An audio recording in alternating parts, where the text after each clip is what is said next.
you don't tell me your name, I'm gonna have to make one up. It's Uhura. Uhura? No way. That's the name I was gonna make up for you. Uhura what? Just Uhura.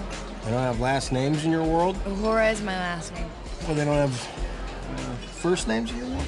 One of the models that we used for this was the Richard Donner's Superman, because that movie, like Star Trek, is an origin story. You see the main character essentially from birth, and you track their sort of becoming the characters that you were familiar with. And one of the ways we wanted to do that was, not unlike that film, cast actors who were not known, for the most part, beforehand, so they could really be known as these roles, you know, in these roles, and cast known actors in supporting roles, as certainly they did with Marlon Brando, for example. But the idea was to, you know, try and bring actors in whose baggage would not be necessarily, you know, other roles that, you know, for which they were familiar, but just talent and intelligence and a good sense of humor.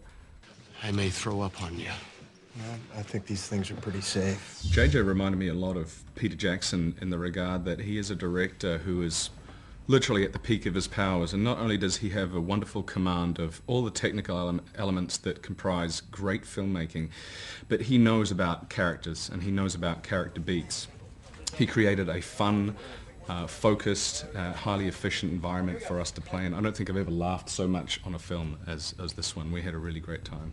Well, no, that doesn't frustrate you, does it? My lack of cooperation. That doesn't make you angry. Are you a member of Starfleet?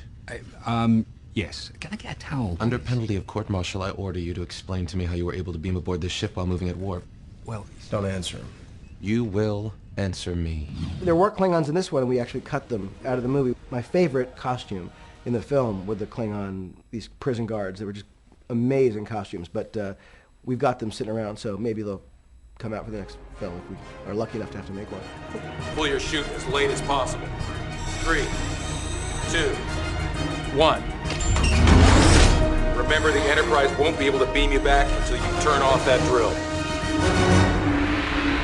Good luck.